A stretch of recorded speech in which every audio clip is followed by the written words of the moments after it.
Hello and welcome along. In this video, we're going to take a look at a strategy to help you start from scratch in Farming Simulator 22. And we're starting up here at the GCHB grain elevator because one of the most important things for a start from scratch game save is getting the right location for your beginning. It will help you get some money in early and be really useful for giving you a good foundation. Before we do that though, what we're going to do is have a quick look at the game setup that you have here.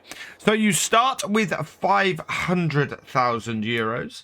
That, if we have a look at our screen, is made up of 300,000 non-loaned and a 200,000 loan. So of your own money, you get 300,000. So you start with 500,000 euros. Of that, 200,000 is a loan. So you are already in the red. And essentially, we want to make that go as far as possible. As I was saying before, what you need to do... No. You start off with a 500,000 euro. You start off with 500,000 euros in the bank. 200,000 euros of that is a loan. Game setting wise, you have your pretty much all of the realism stuff turned on. So you got crop destruction, periodic plowing, field stone, lime and weeds are all on. And the stuff that I normally turn off, which is all the AI worker refill stuff, that is off. Really, really useful when you have such a limited amount of money available to you. Trailer fill limit is also off, and you can turn that on if you want a little more realistic setup. And automatic engine start is also off, which I like because I use my wheel. Now, as I was saying before, we need to take a look at our location. And the reason why I'm up here at the GCHB grain elevator is because if we go and look at the map, we can see that we've got an oat and a wheat field up here. And both of these are ready to harvest. We also have field 22, which is canola. That is ready to harvest as well. Now, the price here, you've got 242,000 for your wheat field. You have 120,000 for your oat field. So that actually is a pretty good setup between those two. It's way out of our price range for field 22. But yeah, these two fields here, I think we can buy. So we will buy the oats and we will buy the wheat as well. So we've got two fields to start with. And the nice thing about both of these fields is you can see we've got some extra area there for field 23 and some extra area there for field 20. Both of those afford us to either extend these fields over time. Looking at the top of field 20 here, this is fairly flat, especially towards the grain elevator. So you could build a farm on here. Or I think if we have a look at field 23's top, we similarly have a nice space where we could expand a farm and build a farm. That would be quite useful. Yeah, so we got an area over here. It's not very flat at the moment, but it is an area you could flatten and build quite a nice large yard. So there's plenty of space for you to expand your farm here. The next thing we need to do though is get some equipment to start harvesting these fields. And so to do that, we're going to head down to the vehicle shop. Now, we can just pull the menu up and purchase stuff, but personally, I like to come down here to the shop and do it. So let's head into here and see what we have. Right, we've got... Now, for a start from scratch, I think the fewer amount of equipment you can get away with, the better. And as a result, I would recommend looking at the medium tractors and especially the older ones. Now, we discussed this in the new farmer setup that we did a little while ago. But roughly 200 horsepower, if you're going to run your farm on a single tractor, is pretty good. And we've got a few options here in the older tractors. 170 for that Massey is a little bit underpowered for me. The John Deere 175 horsepower, I think that the 7810, that is sort of our minimum entry level. The John Deere 4755 is a great tractor. That is 190 horsepower. And the Valtra Valmet, though, the 8750, that is 190 horsepower, but it has something really important that the John Deere doesn't. It's got the ability to put a front loader on it for 1,500. Absolutely brilliant. That makes this a really good all-round tractor. Having said that, it's always worth checking the sales to see what you've got. And under the sales, well, we've got this. I've just said the John Deere 4755 isn't great as a starting tractor here, because if you're going to do productions and things, you don't have a front loader availability on it. So it is an issue from that point of view. However, look at this. We have a Schaefer 2630, and even buying these two together on here, that is still cheaper than the Valmet. So I think we're going to pick up both of these. We're not immediately going to use the Schaefer, but at 45% off that and 56% off that, that's actually a really great setup for us. So we'll grab that, and we are going to put some Michelin standard tires on it. We don't want to cause the price to go up, and we're going to do HB for Haute Baling 001 VF on our number plate, because hey, this is our first tractor. So front and back type 1. Yes, I like that. Let's go for it. So there we are, and we will buy our tractor. And as I said, having bought the tractor, I think we want to pick up the Schaefer. We could pick up the little New Holland, but it's quite a bit more, and we just need something that is going to make it easy for us to move pallets around. No customizations on this, so we will buy this little front loader as well. Now, to go with our tractor, I think we need a trailer, and we could do with something that's a good all-rounder, something that we can put bales on, that we can cart grain with, and something that we can move production stuff around with eventually. And I think the best thing for us is actually the trailer we've gone with before. That is this Brantner. It is a dolly trailer, so it's a little bit more difficult to maneuver. But the advantage of this trailer over everything else is the fact that we can configure it to take less, just put stuff on it. We can transport pallets, we can transport bales. Absolutely brilliant for that. As well as it having a capacity of 17.9 meters squared, or 17,900 liters. That would be really useful for us. But we can extend that up to 25 if we want, which is actually really, really useful. We can take the cover off it, and yeah, that is a massively useful trailer. Now, the question we've got, I think, at the moment is probably to stick this. I think we'll get it in the black, but we want to figure out what combine we're going to be using with this. We need something that is around 18,000 litres, so a 9,000 litre combine, or something a little bit larger. So let's have a look, and I think we'll buy this in this configuration, and we can always up it if we find we need a little bit more space on the combine. We're going to give it the same number plate as our tractor. 1 VF. There we go. And back only, and okay. And that looks like a pretty good setup to me, so let's buy that. Next up, the first job we're going to be doing is doing some harvesting. So we need to get a harvester. Now, we know we've got about 18,000 litres space available. And that is going to be a 20,000 litre combine. That is going to be a... And this is where I'm beginning to think that having a setup that will allow us to, or expanding our grain trailer might be a good idea. I quite like this case axle flow as a combine for us. It will cost us to lease this 15,000. And if we take the twin wheels off, it's actually slightly less. It's 15,376. That is a pretty good setup for us.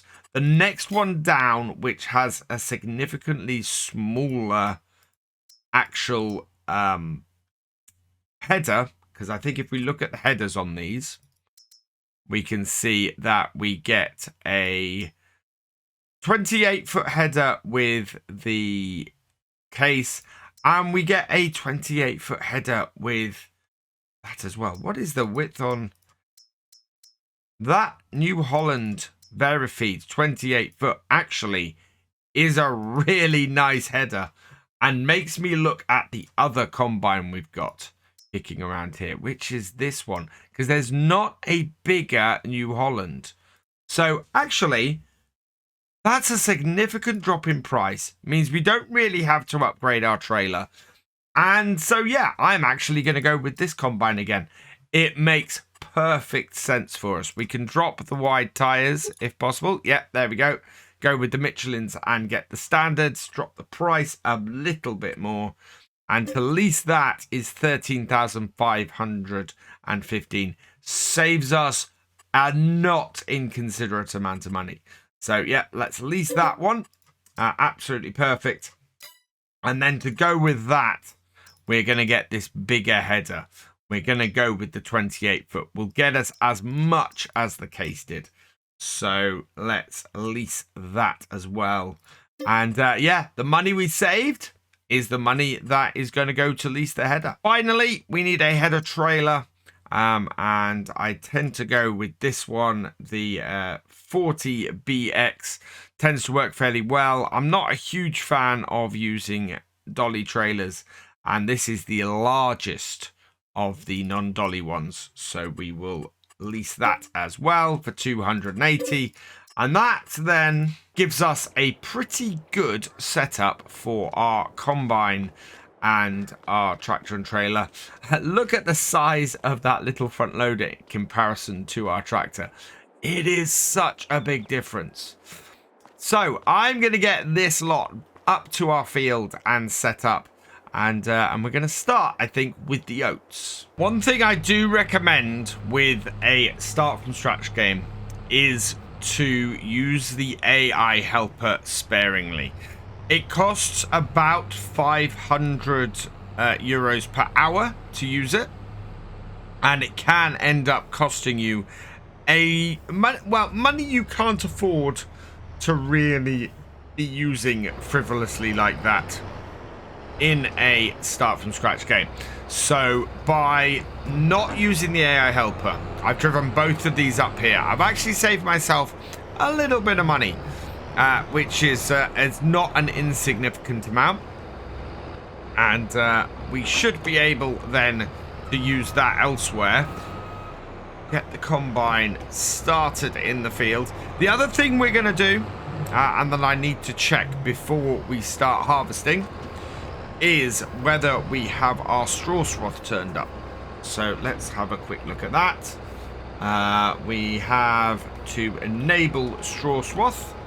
There we go. And that should now mean that we're able to put straw down and get this going. And the 6,874 that we've got here, this should allow us to hire a baler and get both of these fields baled up and make a decent amount of extra money across the pair of them. Because of how much less money you have in a start from scratch setup, you end up with a much slower start to your game. In fact, whereas in all the other getting started videos so far for new farmer and farm manager, I've suggested picking up a production chain as quickly as possible. Here, I think it's more important to get the money in early and allow you to expand your farm a little bit so that maybe in a year or so, you're able to get a production chain. The one reason I would say that it might be a good idea to get one at this stage is if you manage to get lots of contracts. So if you're doing lots of harvesting contracts and you can find a couple that will feed into a specific production chain, and you have that production chain, that can be really worth it, and it's a great way to generate some extra cash, because anything that you put into your production chain, whether it's a contract or not, goes towards you making your product from it. So yeah, it's absolutely brilliant from that point of view. However, we don't have the ability to buy one at the moment without adding another 100,000 to our debt, pretty much. So I would hold off and make some money from these fields as much as you can now, and then in the future you should have a little more cash coming in after the next season in order to start your production chains off. This combine and header combination is just about the right size to polish off this field fairly quickly. Allows us to get ourselves in a position where we can dump this and get a little bit of money in, which will be very, very useful. I should talk a little bit about leasing equipment and why I've leased the combine. Now, I've leased the combine for the same reason, actually, that I did on both New Farmer and Farm Manager. In my opinion, in the early game, no matter which game stage you start off at, there's not much reason to own a combine. You're going to be using it first day, maybe second, depending on how many fields you pick up early on that are ready to harvest and when they're ready to harvest, because there are some fields that will be ready slightly later than the others. Get that up to 11th gear. And as a result, you may find yourself needing a harvester for maybe 2 or 3 days. So I did a video for this yesterday. I put out a YouTube short on this, and leasing costs basically are 5% of the value of the machine you're leasing. That is what you will pay for the actual initial lease cost. Then you've got the daily amount is 1/3% of the overall price. So that's what you'll pay overnight. Plus, you will also pay 2% of the machine's value for every hour that you use it. So the more days that you use it and the more hours that you use it, your machine will cost you more money. So it's worth taking that stuff into consideration when you are leasing a piece of equipment. You know, how much you're going to be using it, how many days are you looking to have it for? Is it worth having it around for that? It actually makes it quite useful if you've got something like a telehandler or something like that you're not going to use very often. You can get that on a leased setup fairly well. A tractor, I'm always very skeptical about leasing a tractor unless it's one that you're not going to use much at all. There doesn't seem to be a huge amount of reason to lease a tractor.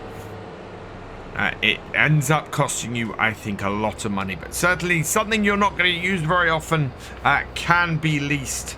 But also, you can return it when you're not using it. So like a combine, absolutely perfect reason to lease a combine for a few days of harvest and then return it, because it's going to cost you way less than it would to actually buy the combine and have it years before you've paid it back.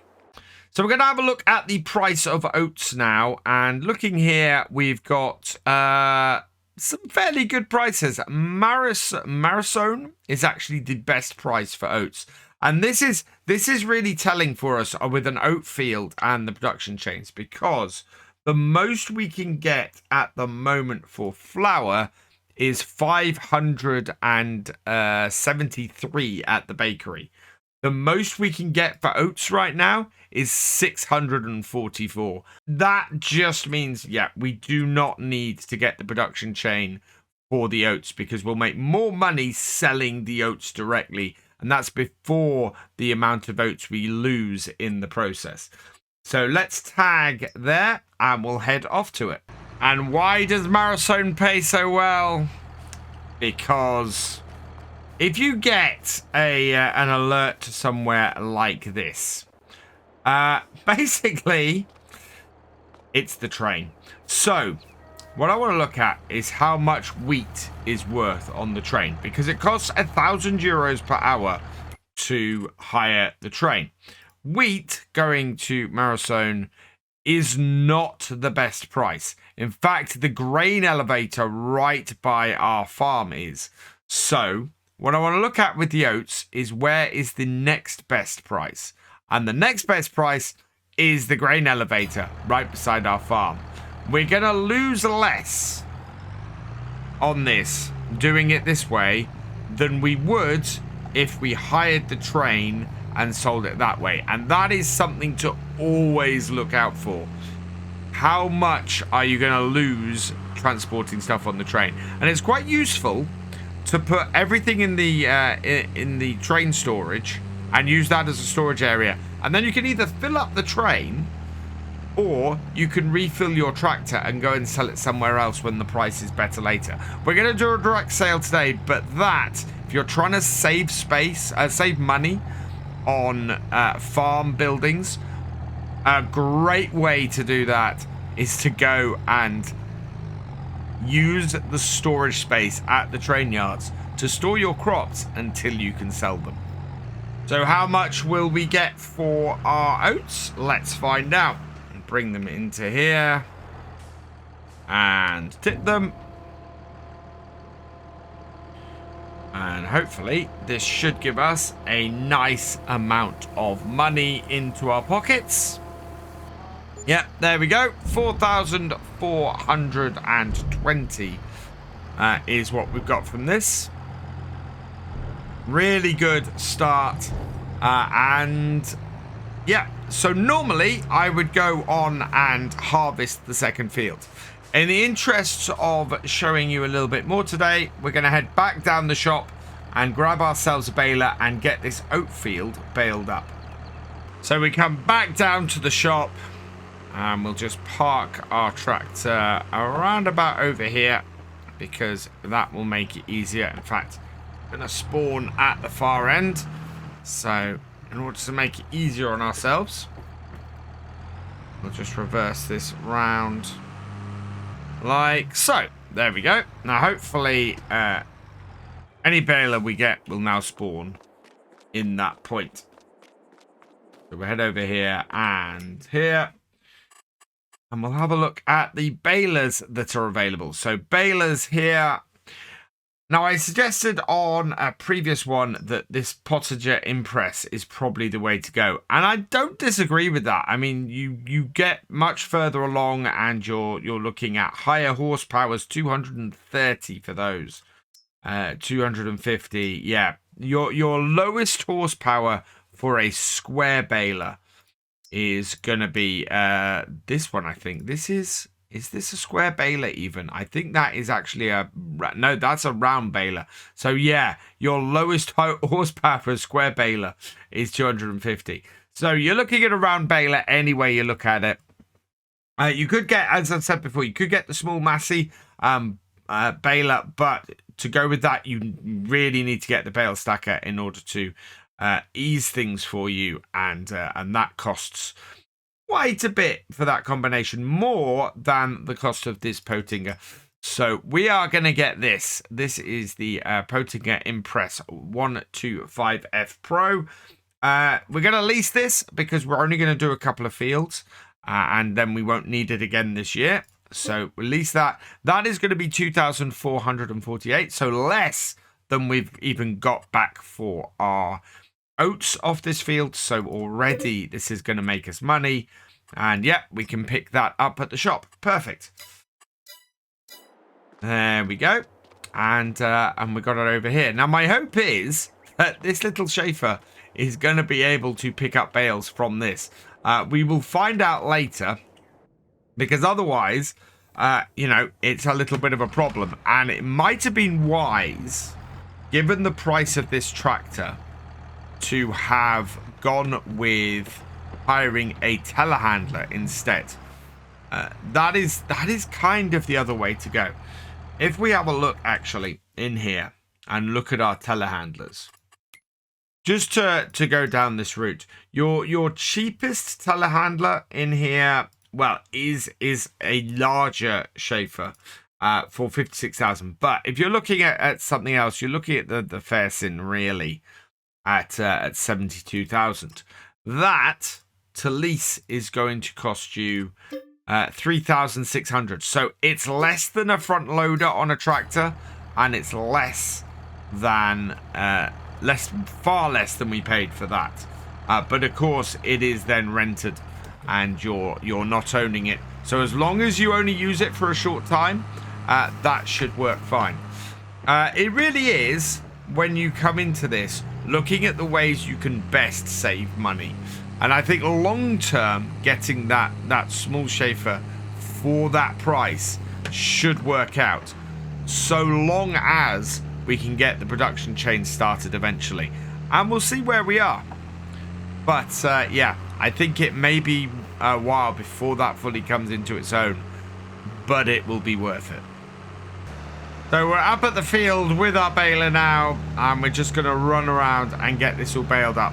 I do notice that the weather says that we now have rain on the way, so that will put a stop to the harvesting. And yeah, if I was going through fully on this, then I would be getting that wheat harvested as quickly as possible right now.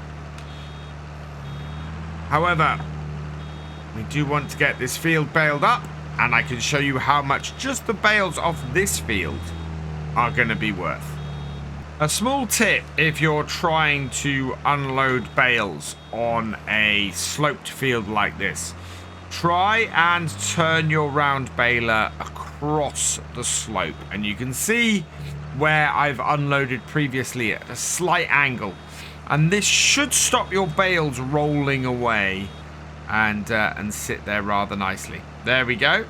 So that is not going to roll away now, and should sit there.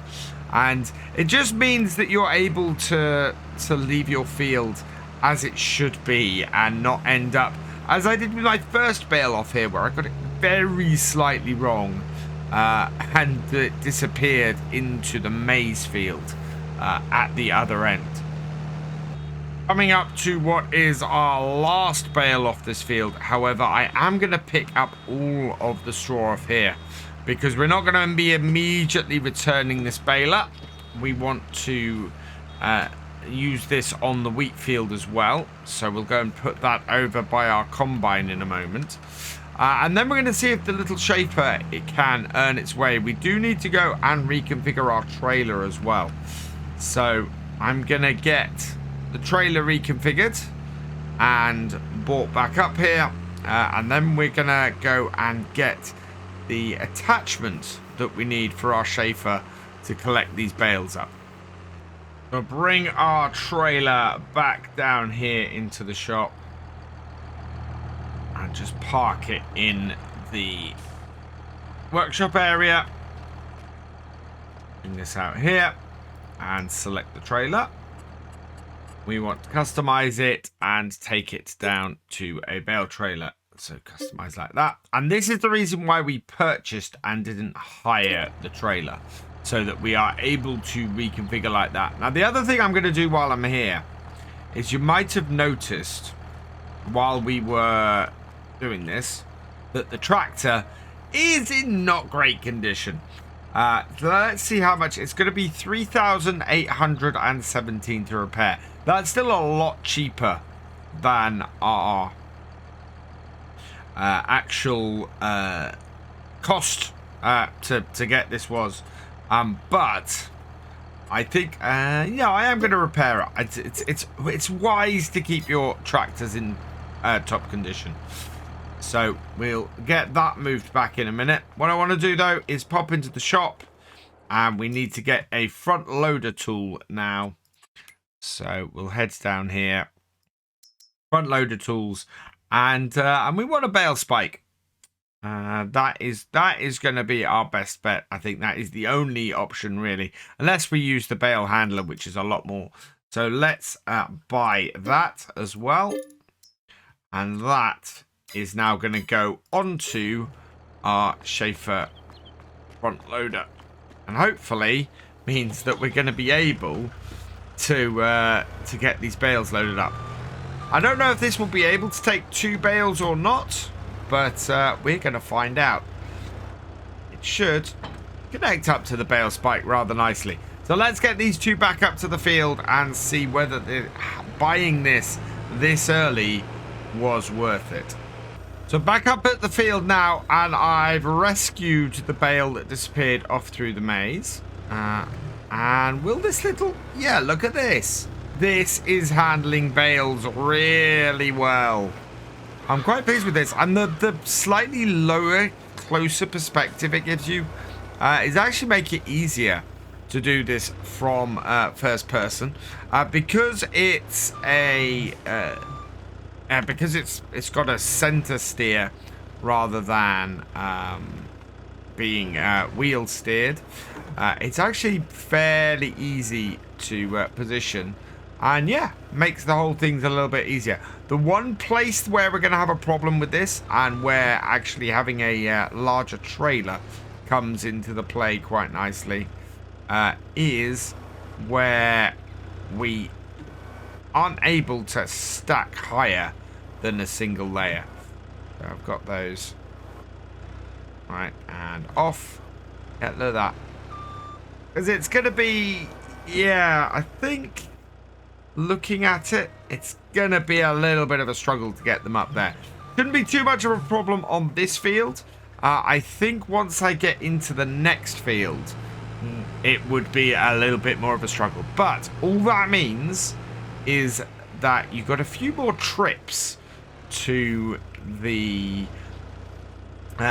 sell point, and that is easily going to offset the value of having this little truck around for you to be using for doing this kind of job for a while. So yeah, it's pretty neat, and definitely worth the 16,000 that we paid for it. The front loader has actually been fantastic. It's really easy to use and become accurate with, and yeah, I can see I'm not going to get this end bale onto there. That's going to roll off, which is fine, because what I can do is pick this up with this and get it on the other side. But it just works well.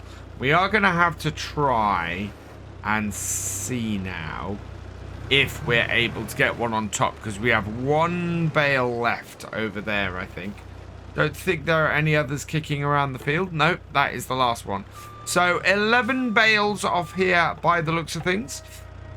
Been really, really good. A number of bales. That is at 5,000 litres a bale for straw bales. That is really, really good. Very, very happy with that amount. 55,000 litres. Not going to bring us a huge amount of money, but definitely enough to pay for our baler straight off.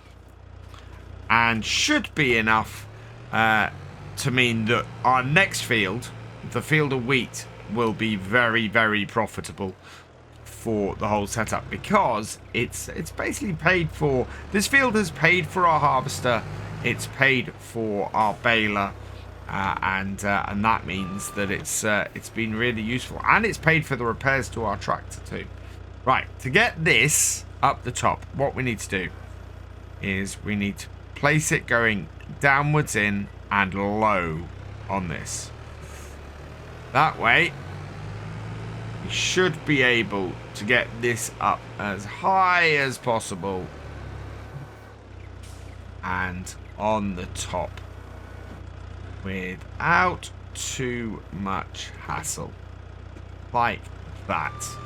There we go. So this will stack too high. That will be very useful on the next field, and that is that done. So this can go now over with our combine and our baler and get parked up over there, and we'll go and see how much these bales are worth.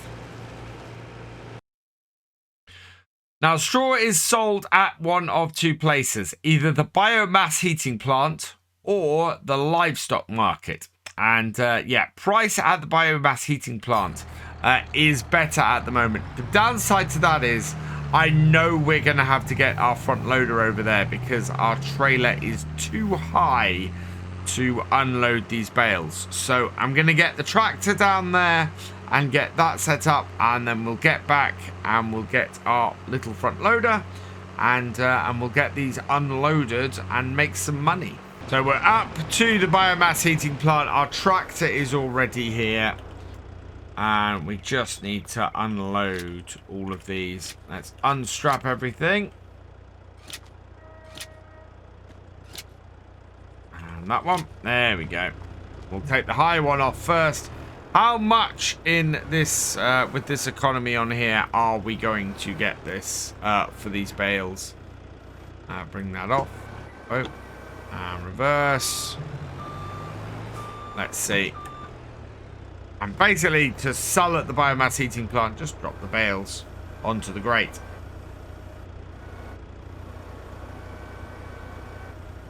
They'll drop off. Nope, that's not going to drop off, so we'll just back it out. There we go. 166 per bale. So not too bad. Should pay for the cost of the baler at the very least. And should work quite fairly well for us, I think. It's a good way to get a nice early price. There they go. 2 more. Now, will this reach across? It should do. Yep, so we can reach across the trailer and we can unload all of these fairly easily and fairly quickly and make ourselves some cash. And just grab our last bale. Oh, a little bit further in. There we go. That's got it. And we'll drop this as well.